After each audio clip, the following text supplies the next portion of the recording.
Welcome, dear friends, to the Crimson Academy's course on the Advent of Divine Justice, entitled Exploring the Advent of Divine Justice.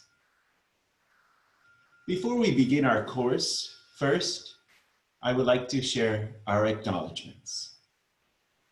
First and foremost, this is a gift to the beloved guardian Shoghi Effendi, whose life, his ministry, works, translations are an abiding example for all of us. Dear friends, I am ever thankful to my dear wife, Mona Rohani Bayat, who has shown great patience over the 3 months that I worked on this presentation. My children, Ella and Emma Bayat, I am ever thankful for them, giving me joy and great happiness.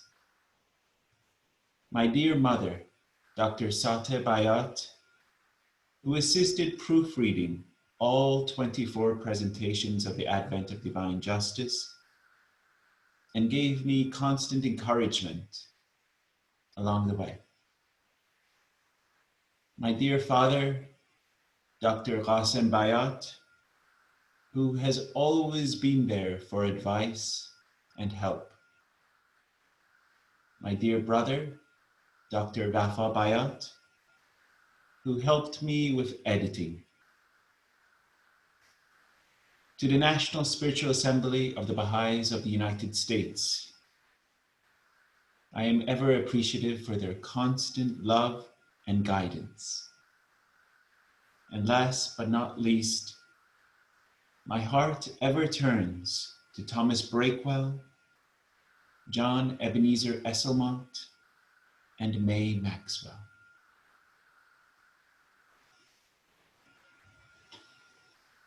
Exploring the Advent of Divine Justice, Part 1.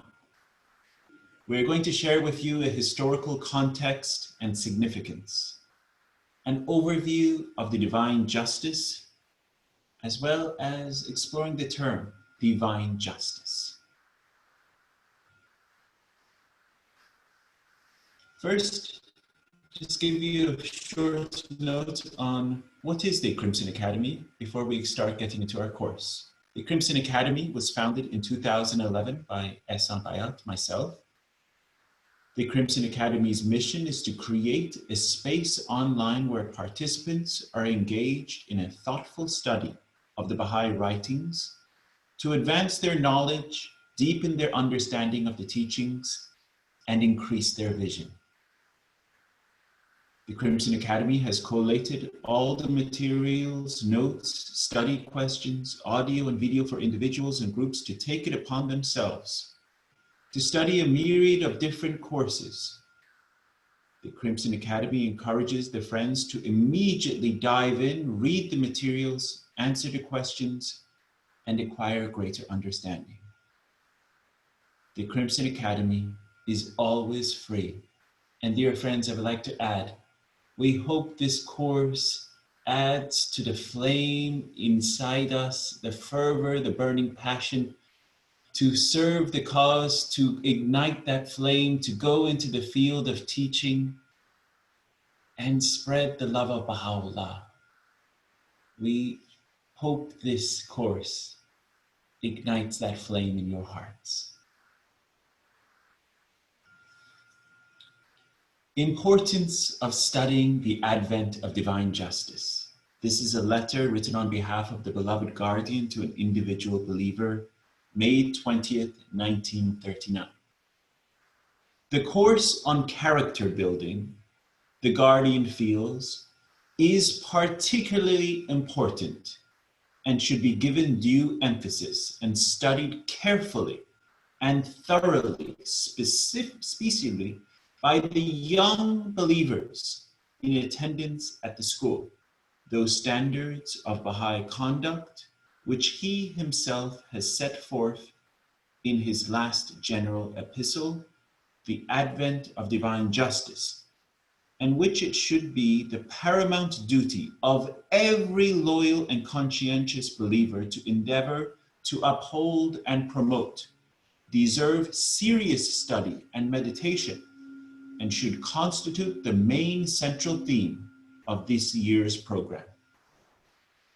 The principles and methods laid down by the Guardian in his Advent of Divine Justice on this vital subject of Baha'i ethics should indeed prove of invaluable inspiration and guidance to all the students and friends attending the summer school classes, and thus prepare them to better appreciate the privileges and more adequately discharge the responsibilities of their citizenship in the world order of Baha'u'llah. Introduction. The beloved Guardian Shoghi Effendi wrote The Advent of Divine Justice in 1938 as a letter to the North American Baha'is, the community chosen by His Holiness Abdul Baha to undertake the tasks of the Tablets of Divine Plan. Understanding the standards set in the Advent of Divine Justice is fundamental to building an inclusive community based on spiritual principles and a pattern of behavior enunciated by Baha'u'llah in his writings. In this part, dear friends, we share an overview of this letter. Its significance and historical context are explained. And lastly, the concept of divine justice, that underlying theme of this letter, is explored. Some key points, dear friends. Two major themes in the Advent of Divine Justice relate to the life of the individual Baha'i and the interaction between the American Baha'i community and wider society. The Advent of Divine Justice addresses the faults, habits, and tendencies that the American Baha'i community must eliminate. The Advent of Divine Justice also deals with the distinctive qualities and characteristics that the American Baha'i community must cultivate and acquire.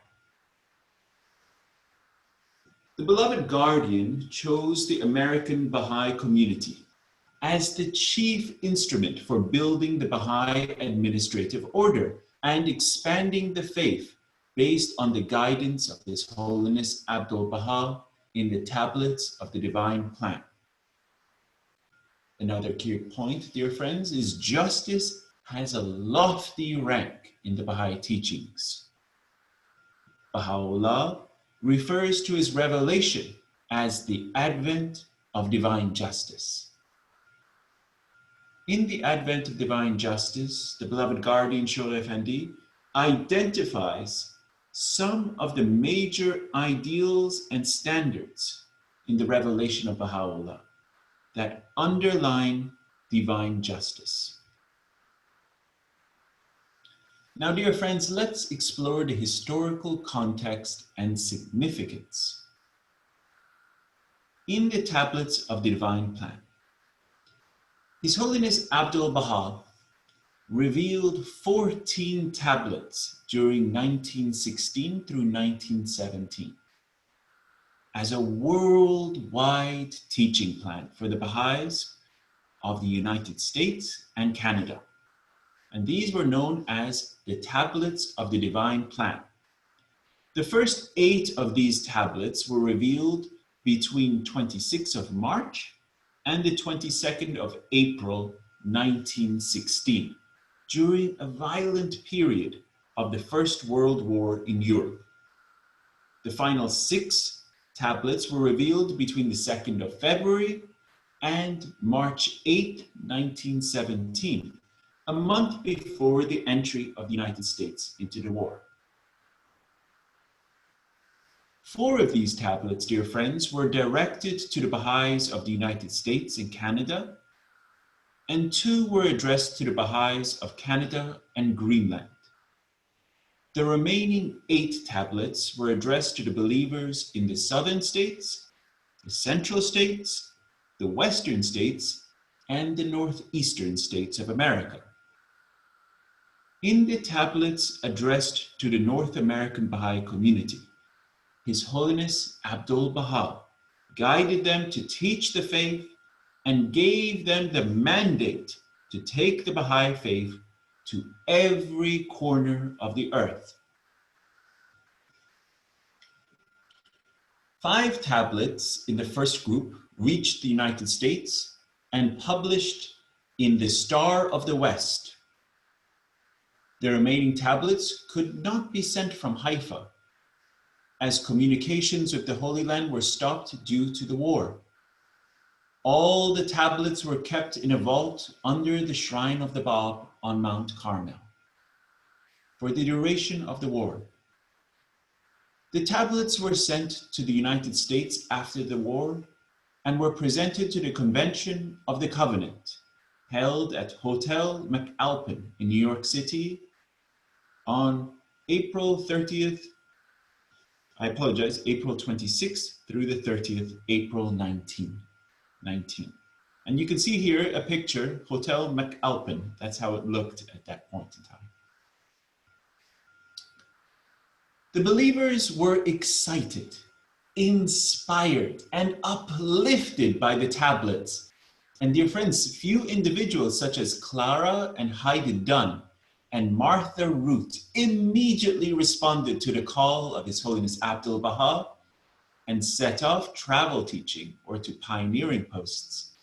And dear friends, we're going to have a full sections on these beautiful lives of Clara and Heidi Dunn and Martha Root in later parts of our course. I carry on. However, the systematic interpretation of the plans was not possible since the North American Baha'i community was in its infancy, and the mission described by His Holiness Abdul-Baha on these tablets was well beyond their capacity. Although the faith was introduced in the United States in 1894, the community still lacked the necessary instruments and institutions to systematically undertake and administer those lofty plans. And here, dear friends, we see beautiful pictures of Clara and John Dunn and immortal Martha Root.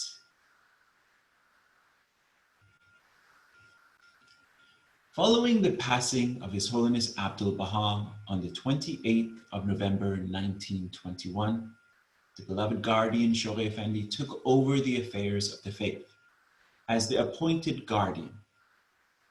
He identified the will and testament of Abdul-Baha as one of the charters of the World Order of Baha, and embarked on developing and establishing the embryonic institutions mentioned by His Holiness Abdul-Baha in that document. In his will and testament, His Holiness Abdul-Baha provided clear guidance on how the local and secondary houses of justice must be elected. And dear friends, as we know, the secondary and local houses of justice are currently known as the local and national spiritual assemblies. The beloved guardian considered the tablets of the divine plan as his mandate for propagating and expanding the faith throughout the world. The first step was to empower the North American Baha'is. Empower the North American Baha'is, his first step. So what did he do? So he needed to build the capacities needed to discharge the tasks they were given by Abdul-Baha. It was equally important to guide the Baha'i community in North America to develop the institutions that were to implement the plans. His mandate for propagation and expansion were the tablets of the divine plan. From the earliest year, the beloved guardian conferred upon the Baha'is of North America a very special bounty in communicating to them a series of inspiring and challenging messages, and carefully delineating the tasks they were called upon to discharge. He set specific goals for them, emphasizing that through the achievement of those goals, they would fulfill their destiny as the chosen instruments for the execution of the divine plan of His Holiness Abdul Baha. And here's a beautiful picture of our beloved guardian at his typewriter. And this is a quote from Rui Khanum in The Priceless Pearl, page 201 to 202. Here it reads, "The guardian's method of writing was interesting. He did not like large pieces of paper and usually wrote all his books and long communications on small lined pads. He did all his composition by hand. If the first draft was too written over, he sat down patiently and copied it all over. He typed on a very small portable machine by the two-finger method,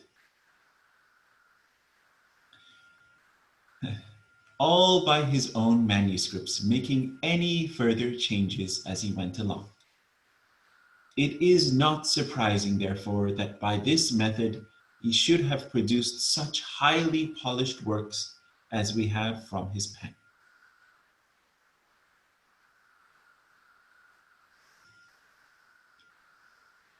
Among these messages, the advent of divine justice stands out because of its frank and direct analysis of the basic ills afflicting American society, which threaten the spiritual life of individual Baha'is and the well-being of the Baha'i community.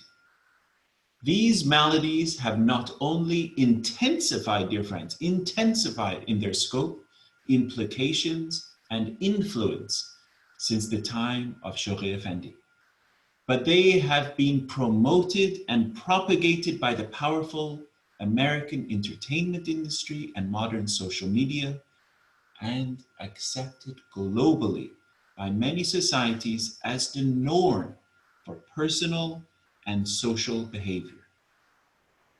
And here, dear friends, we can see some of these social ills: immorality, irreligion, racial prejudice, and discrimination. And dear friends, each one of these will be explored at great length as we go through the advent of divine justice.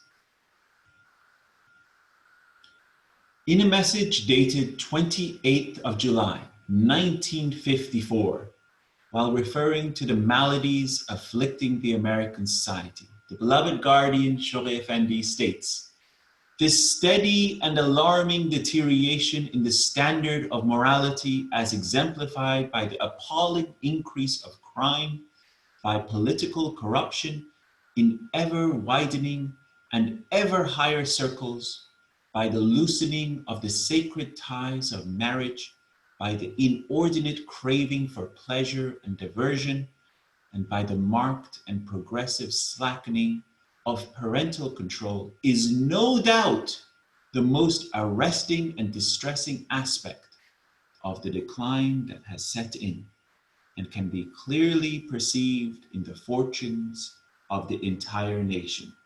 And dear friends, you can see the reference, Citadel of Faith, page 124. And yeah, it's getting that bad.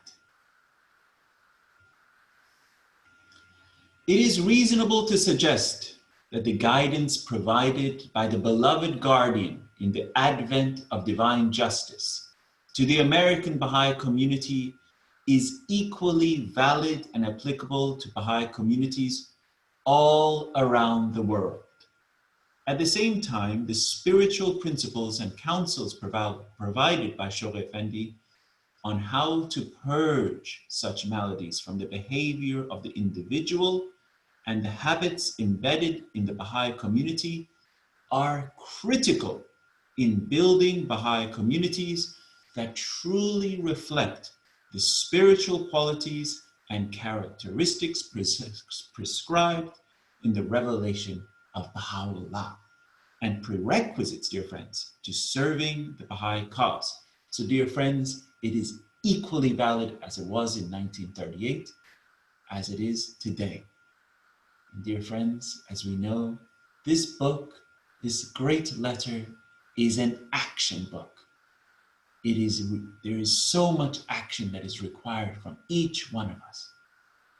We will continue to explore it, all the action that is required. So let us now go into an overview of this great letter.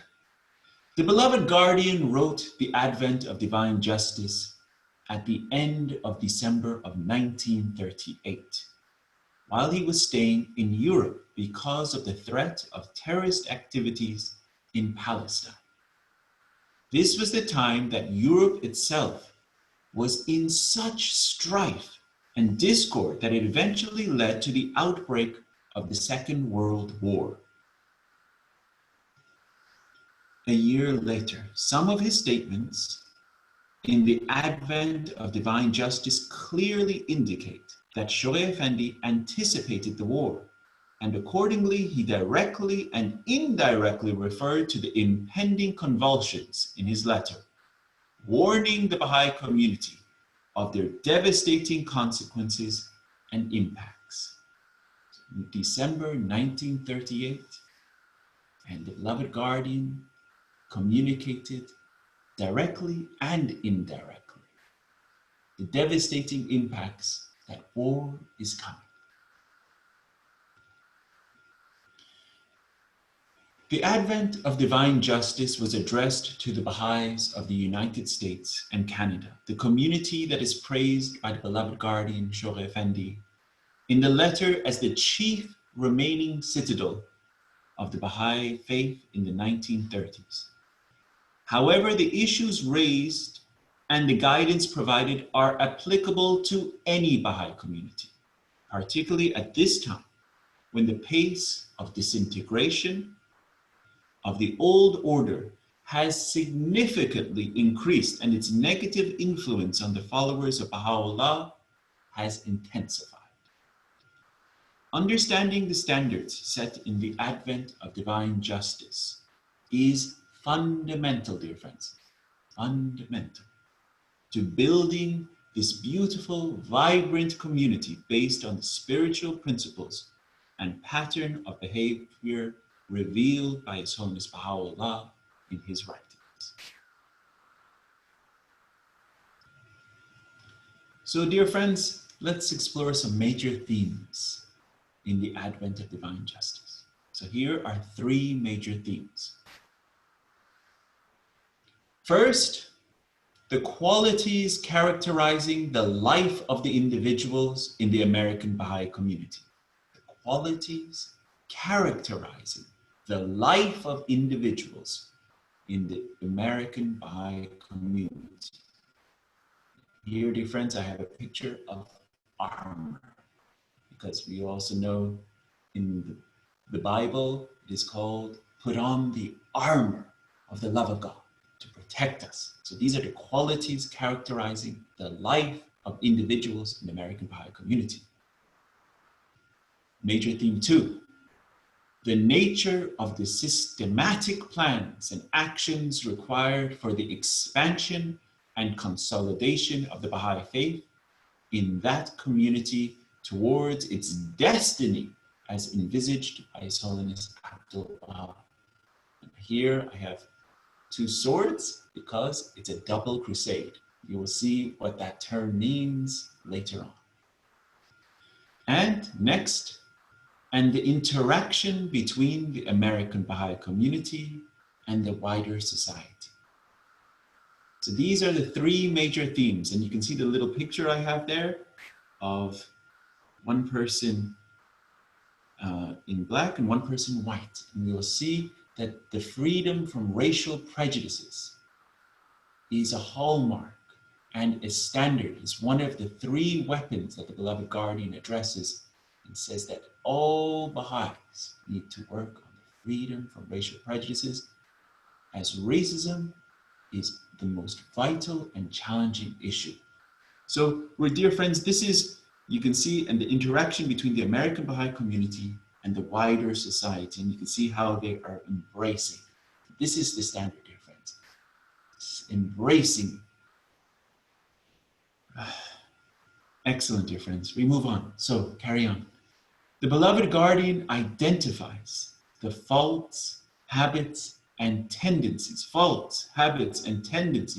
that the North American Baha'is have inherited from their own nation, while he highlights the necessity of weeding out such harmful vices. He also describes the distinctive qualities and characteristics that the North American Baha'i community must patiently and prayerfully cultivate and acquire. The beloved guardian Shoaib Effendi specifically pinpoints the most challenging issues in the wider American society, such as moral laxity, corruption, and racial prejudice. He highlights the great need for American Baha'is to root out such evils from their own lives, communities, and strive to conduct a chaste and holy life that is adorned with rectitude of conduct and free from all types of prejudice. And dear friends, this is something that I love so much, is the term weed out. These vices, these problems are weeds. And we have to weed these out in our own personal lives, in our communities, to eliminate them. Something to think about and work on, obviously. This is an action book, as I said. The major themes covered in the Advent of Divine Justice can be summarized as follows. The spiritual attributes that should adorn every individual Baha'i ensure the success and progress of the Baha'i faith. The importance of human and social relationships referred to as the spiritual outer life, which should be reflected in the life of every Baha'i, in addition to the spiritual inner life. Another major theme, the basic ills afflicting the American body politic. The new challenges and opportunities that are created for the American believers as a result of world events, and the role of the American believers in the advancement of the Baha'i cause in the years to come. In a number of his tablets, His Holiness Baha'u'llah refers to his revelation as the advent of divine justice. He summons the peoples of the world.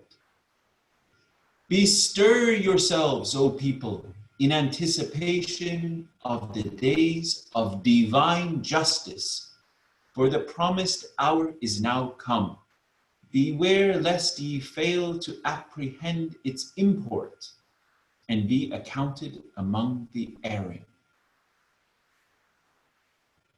In another tablet, His Holiness Baha'u'llah asserts, in this day, the straight path is made manifest. The balance of divine justice is set, and the light of the sun of his bounty is resplendent.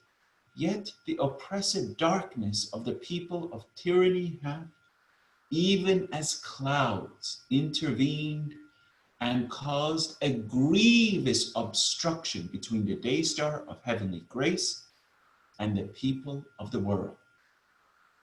Dear friends, you can see the sources, gleanings from the writings of Baha'u'llah and tablets of Baha'u'llah. An interesting note, dear friends, in the first quotation from His Holiness Baha'u'llah says, bestir yourself. Bestir means arise, shake, bestir yourselves, O people, in anticipation of the days of divine justice. For the promised hour is now come. So why I point out this is interesting, because Advent of Divine Justice, title of Beloved Guardian's Immortal Letter, 1938, Then promised hour is now come. So his other letter in 1941, promised day is come, is also in the same quote in Gleanings from the Writings of Baha'u'llah. So interesting reference. Carrying on, here the blessed Bab also refers to the days of his revelation and the revelation of he whom God shall make manifest, His Holiness Baha'u'llah, as the days of the advent of divine justice. So let's read this quote from His Holiness the Bab, and it's in Selections from the Writings of the Bab, page 161. These are the appointed days which ye have been yearningly awaiting in the past, the days of the advent of divine justice. Render ye thanks unto God, O ye concourse of believers. Yearningly awaiting in the past. Now think of how many thousand years the Christians have been awaiting the promised one to come. How many thousands of years the Hindus, the Buddhists, yearningly awaiting this coming of this great manifestation. These are the appointed days in which ye have been yearningly awaiting in the past, the days of the advent of divine justice. In the advent of divine justice, the beloved guardian identifies some of the major ideals and standards in the revelation of Baha'u'llah that underline divine justice, which are severely compromised by American society. The beloved guardian, Shore Effendi, specifically elaborates on racial prejudice and immoral conduct as the most pressing issues in a society that is diametrically opposite, dear friends, diametrically opposite to the standards of divine justice enshrined in the revelation of His Holiness Baha'u'llah. So the standards of society are over here, the standards of His Holiness Baha'u'llah are over here, diametrically opposite. The beloved guardian Shore Effendi states that these issues must be addressed by every individual Baha'i and by the Baha'i collective. The beloved guardian maintains that racial prejudice has attacked the whole social structure of American society. I love this. Attacked the whole social structure of American society. It should be regarded as constituting the most vital and challenging issue confronting the Baha'i community at the present stage of its evolution. And here, dear friends, quote Shore Effendi, page 161. It has attacked the whole social structure of American society. And you can see this in society today. At the same time, the rectitude of conduct, with its implications of justice, equity, truthfulness, honesty, fair-mindedness, reliability, and trustworthiness, must distinguish every phase of the life of the Baha'i community. Justice, equity, truthfulness, honesty, fair-mindedness, reliability, and trustworthiness must distinguish every phase of the life of the Baha'i community. And dear friends, in later parts in our course, we'll go into detail over rectitude of conduct and all of these elements. And thank you very much. So this was our first part on the advent of divine justice. So our next part will be part 2, and that will be covering the first paragraphs of the advent of divine justice. Thank you very much.